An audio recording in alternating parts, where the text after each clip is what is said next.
Hello everybody and welcome back to my channel. I know it's been way overdue. I'm so sorry about that. I'm currently a university student. I think I've spoken about this before, and I run a small business, which I haven't spoken to you guys about before, but enough with the excuses. I'm genuinely really sorry and I really have missed filming, but I really appreciate the endless support you guys have given me. It's been so nice. I just really appreciate it. It's so nice. Even though I'm not posting, I see the comments and I see the interaction. We're at 400 subscribers and you don't know how much that means to me. So I really appreciate it. Now, you have to excuse my appearance. I know the last couple of videos I've not really made the effort with my appearance, but that's because if I get a free second to post, I'm going to jump on that. So I'm here. Hi. Just ignore me, right? Just wanted to jump on and apologize for my absence, and also I wanted to come on and give a massive warning for this case. It's a lot, it's brutal. I hope the family is doing okay. If this video makes you upset or triggers you, please just skip. Do you want to say if I have missed anything in this case? Please let me know. I wanted to keep it straight to the facts because there's a lot of, I felt, information that wasn't really adding up. Different sources said different things, so I just wanted to keep it straight to the fact. So I hope if I've missed anything out, you guys can just comment, but I just did not want to get any information mixed up. So yeah, I hope you can understand that. Anyway, thank you so much for watching, and I really hope to see you in my future videos. So today's case is on Jessica Camilleri and her mother, Rita. Jessica and Rita lived in Sydney, Australia. Rita married a man named Vince, and they had 2 children together.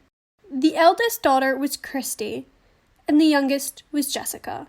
Jessica had many learning and mental disabilities. Some diagnoses include autism spectrum disorder, an intellectual disability, and intermitted explosive disorder.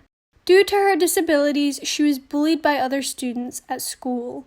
Intermittent explosive disorder is a mental health condition that causes intense outbursts of anger that are disproportionate to the situation. The eruption of rage can occur suddenly with little or no warning, and it can be extremely intense. Unfortunately, Rita's marriage weakened because of Jessica's behavior, and Kirsty felt unsafe being at home. When the girl's father was no longer living with the family, Jessica's behavior worsened because, quote, Dad had control over her and discipline, and that was no longer there. It's not known whether the dad continued a relationship with Jessica after he left the home. But at this point, Kirsty had left the home anyway and was getting married. So it was just Jessica and Rita. The mother, Rita, was described as her daughter's carer and only true friend. Jessica's sister, Kirsty, described Rita as a beautiful woman inside and out that had a heart of gold and always put others before herself, which include Jessica. Other close friends and family members say how Rita got on with everyone, and she was a fun and vibrant personality, and she loved her music. Rita was 57 at the time of her death.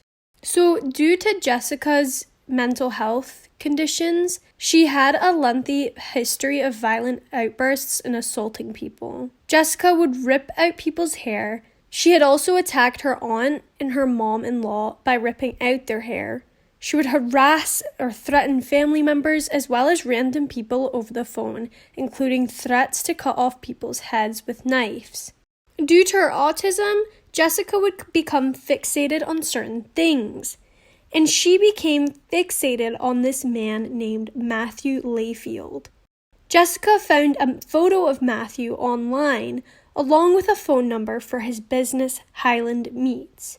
Jessica would call Matthew and his staff upwards of 100 times each day. Jessica managed to find Matthew's wife and sister-in-law's number. The calls started out fine, but they ended in Jessica threatening to cut off Matthew and his wife's head and then flushing it down the toilet. Jessica started harassing his sister-in-law, his brother-in-law, and his friends. The harassment got so bad that Matthew actually managed to find Rita's contact number and spoke to her mother several times about the harassment and how it needs to stop. On one occasion, Rita broke down on the phone because she just didn't know what to do about Jessica's behavior. Matthew and his wife must have been terrified as they had never met Jessica and they had no idea what she was capable of. Jessica was admitted to a mental health hospital for 9 days and put on multiple medications. However, when Jessica came home, she stopped taking her medication as Rita wanted to seek natural alternatives. After Jessica was admitted to the mental health hospital and released into Rita's care, she started the phone calls again. She had also been convicted of 2 common assaults and 2 counts of assault with actual bodily harm. However, Jessica was never imprisoned and was discharged into the care of Rita. The family became worried that Jessica may really hurt someone. Her family tried so many times to help Jessica, but Jessica kept refusing. Rita was the only person left to care for her.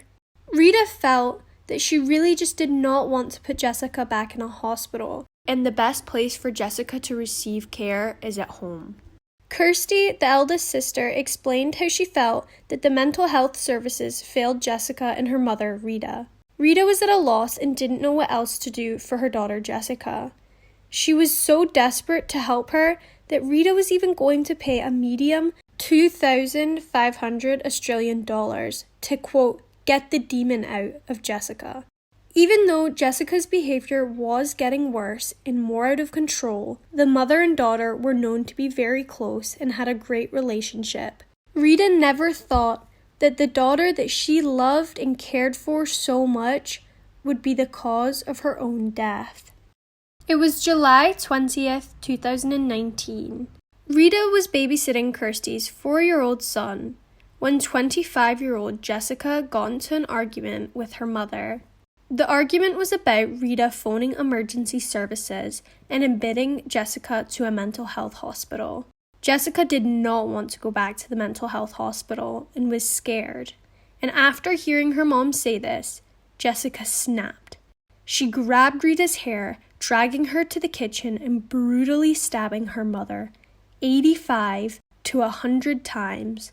Some sources even say 200 times, with 7 different knives. Rita had 90 defensive wounds. The 4-year-old had a minor head injury and was taken to the hospital where he recovered.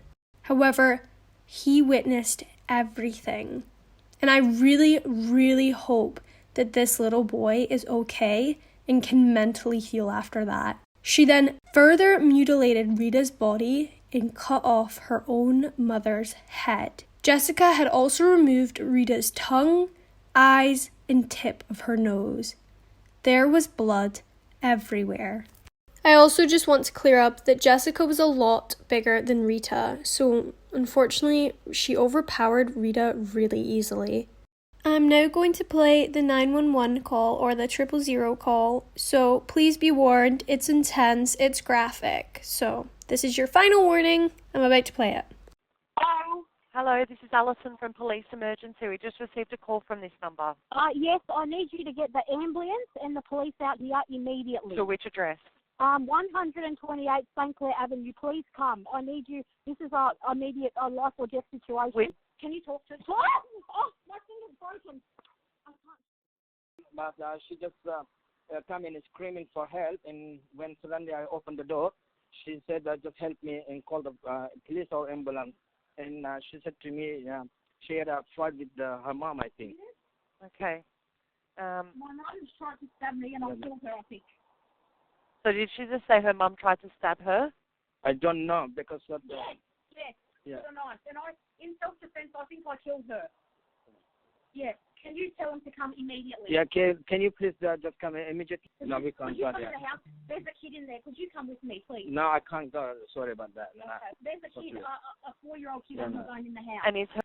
My fingers are broken. My fingers are broken. Her mother was... Yes. Can I talk to her?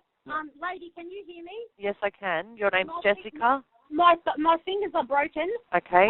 Mum has had enough of me because I admit I've been a challenge, and this ongoing thing's been going for months anyway.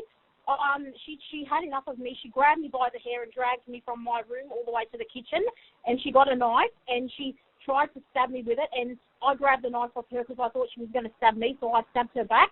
And I was so heated up with anger, I just kept stabbing and stabbing and stabbing her. and I took off her head. Her head is, I ran to my neighbour, not this neighbour, my other neighbour before this one, who's on the other side. He was at work. I told him to call the ambulance and the police immediately. He's going to do so, but no one's at home because everyone in the family is at work now. Okay. So he wasn't much help. He said, all I can do is I'll call the police and the ambulance to my address, and I thought it was going to take a bit of time, so I ran to my other neighbour on the other side. Okay. And I had my mum's head in my hand. I know this sounds insane, but I was taking it for evidence to show the neighbour. In the struggle, in the frustration, I didn't know what I was doing. I cut her head off. I chopped her head off with a knife. Okay, what type of knife was it? There was all sorts of knives. There was about 7 knives I was stabbing her with. A few of the knives broke. When that knife broke, I got another one and did the same. Where's the knives now? They're all in the kitchen. There's blood everywhere. There's blood everywhere. Yeah. And you're outside the house? Yes. The ambulance and the police have rocked up. Do you want to stay on the phone? No, that's okay. What's your phone number, Jessica? Look, you're better off. This is my mum's phone number, but my mum's not here anymore, okay? She's gone. Okay, what's your date of birth? October 12, 1993. Over. The remainder of Rita's body was found in parts on the kitchen floor. When police arrived, Jessica was found on the street outside of her home, covered in blood and holding a water bottle. Rita's head was placed in the neighbor's garden on the footpath. Jessica asked if the first responders could sew her mom's head back on, and if they could bring Rita back to life, even though she didn't have a head. Police officers said the crime scene was one of the most horrific they had ever witnessed, and many officers needed counselling. You could hear in the 000 call that Jessica claimed she murdered her mom in self-defense. She said how Rita had grabbed her by the hair and dragged her to the kitchen and tried to stab her first, but Jessica later admitted it was the other way around in that she had reached for the weapon first. During an interview, Jessica said, "I wanted to give her a taste of her own medicine, but not to kill her." Another thing that Jessica was fixated on and had an obsession with was horror movies. She told a psychiatrist that her actions were inspired by violent movies, and Facebook posts showed Jessica's obsession with the brutal films, including Texas Chainsaw Massacre, Jeepers Creepers, and Saw. Jessica said that horror films such as Jeepers Creepers were her favorite movies in the world, and she allegedly owned 8 copies of Texas Chainsaw Massacre and 5 copies of Jeepers Creepers. Kirsty explained that Jessica would pause and rewind at certain parts of the movie. Scenes that Jessica often rewinded were showing killing and dismemberment.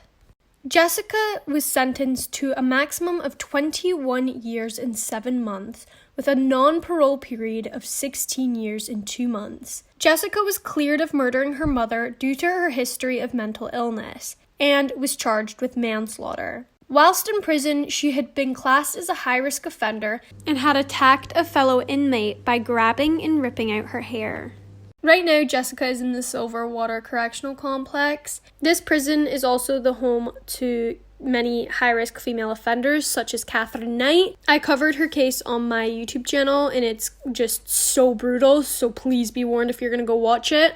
I do believe they were looking at transferring Jessica into a mental health unit. I've not seen any update on that, but I think that's a really good idea. I'm not too sure why she was placed in prison at all. I personally don't think she should be in prison when there's clear diagnosis of mental health conditions. From what I could see from my research is that this prison does have mental health units, but I'm just not sure if they maybe have the level of care that Jessica needs. So let me know your thoughts on that. Should she be in prison or should she be moved to a mental health facility?